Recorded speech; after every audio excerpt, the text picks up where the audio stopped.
Hello everyone and welcome back to another Figurehead Reviews video, and today we are looking at the Marvel Legends Ant-Man and Wasp series Ant-Man figure. This is part of the Cull Obsidian Build-A-Figure wave, but we have here Ant-Man and Wasp logo from the movie down there at the bottom. We get the logo at the top there for Ant-Man. On this side we do have some artwork, same thing on the other side. And on the back, we get a cool product shot as well as all the other figures needed in this wave to build the Cull Obsidian Build-A-Figure. And at the top, we do have the read-up. Scott Lang suits up as Ant-Man with a specialized suit engineered by Pym Technologies that lets him blast into any battle, big or small. And at the bottom, we have the UPC code, so you can check with your local retailer to see if they have this in stock. But enough about that. Let's get this open and take a look at Ant-Man. And here is Ant-Man out of the packaging, and very, very happy to finally get a movie-accurate version of Ant-Man. If I remember correctly, for the first movie, Hasbro had made the figure design based off some concept art, and then Disney or Marvel changed him for the movie, and we had a inaccurate MCU version for Ant-Man. So very cool that we get this updated costume with the helmet looking the right way. So that is definitely great. We don't get a lot of accessories. We do have the alternate Paul Rudd head, so we're just going to actually get a closer look at that when we get a closer look at the figure. So we're going to skip right past because he has no other accessories, and we're just going to jump right into those closer looks. And getting in up close here to Ant-Man, and I don't know, I think Hasbro definitely missed an opportunity here to do what they did with the Wasp and get us the lenses of the eyes with the eyes sculpted behind it. I think that would have been really cool to see. They did that for the Civil War Giant Man figure that we got in the Civil War BaF, and then obviously they did it with the Wasp there, but man, I wish they would have done it for Ant-Man too. I think it would have been just too cool to see his eyes behind there. But I don't know, there's something about this head sculpt that just, I don't know, it doesn't seem all that appealing to me. I haven't seen the movie yet, so I hope it's movie accurate. I hope they didn't have the same troubles that they had with the last one. But I don't know, it just seems like it's missing something.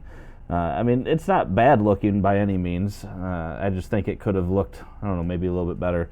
But taking a look real quick, so if we want to pop on our smirking Paul Rudd, you just pop that head off. We get Paul Rudd on there, and yeah, Hasbro knocks it out of the park again. Just a really, really cool head sculpt, and we get a very good likeness, and I love we get the little smirk there. We don't get a whole lot of expressive looks on these MCU digital scanned faces. They're all very stoic and very plain, so I think this is one of the first ones we actually get something other than just a plain face. But you can see they even got a little bit of paint detail on his chin there for some stubble, and yeah, I think it just looks very well done. Yeah, very cool.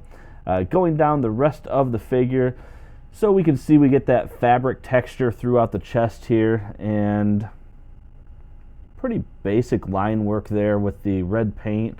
Don't really see too many issues. And going to the back side, I guess you can see a little bit of red coming through on some of the black there, but yeah, very faint. You got a couple of misses there on right there where some red is, but it's nothing too crazy. Belt, yeah, could have stayed inside of the lines there a little bit better on the belt, but whatever. And that belt is loose, so it can slide up a little bit. It was uneven for me earlier, so I had to straighten it.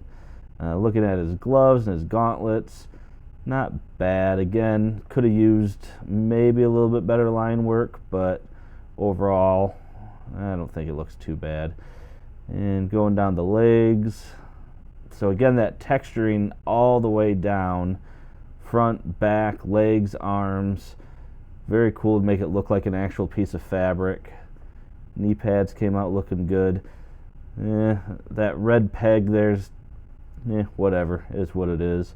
And why is that? Okay, that's why. I was trying to figure out why that side had red and that side didn't. Looks like his knee was bent there. And the shoes came out looking fine. So, I mean, overall, it's definitely a cool look, and the texture there, making it look like a costume, I think was well done. And yeah, looks good. Let's go ahead and look at the scale and articulation now on Ant-Man. And the scale on Ant-Man comes in just a little over 6 inches tall, so right in line as we would expect. Looking at the articulation, you got a head that can, of course, go all the way around. It can bury his chin, not too bad. It can look up.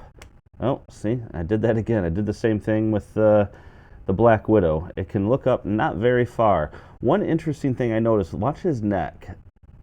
There is a little bit of wiggle in this neck, and I feel like it has something to do with the mold.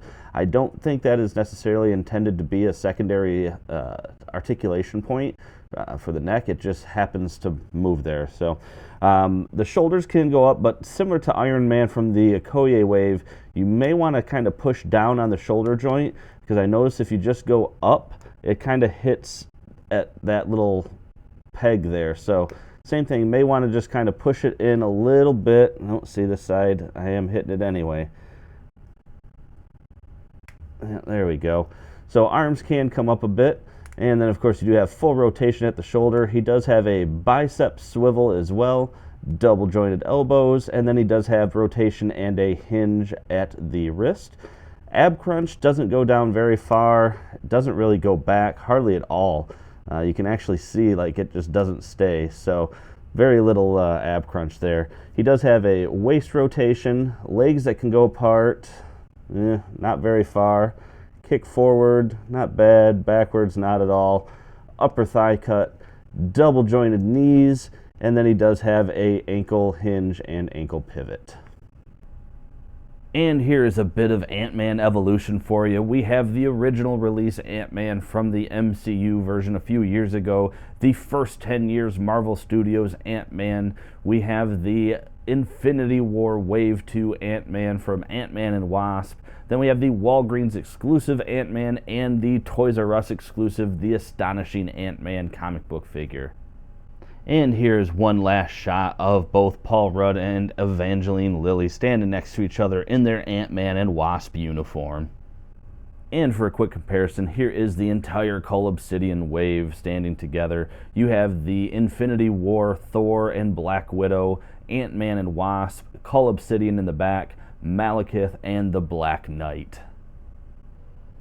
And that about wraps it up for this review, everyone. And I'm going to do a closing statement for both of these figures. It'll be shared on both videos. Overall, though, I think they really did a great job getting us these figures. They got it to us really quick. You had the movie dropped, and you already had these guys hitting the shelves before the movie even dropped, to be honest. There's some great things. I love the eyes that they did with Wasp through the lens. I think that was great. The unmasked head sculpts on both of them are fantastic looking, just a terrific likeness. I think there were some opportunities with Ant-Man, especially around the mask area, for what we could have done to just improve that a little bit. But overall, a great pair and a great addition to the MCU collection. So with that, guys, make sure to hit that like button down below if you like these videos. Make sure to leave a comment down below. I always like hearing from you and replying as best I can. And make sure to hit that subscribe button for more content just like this. But as always, thanks for watching my video and have a great day.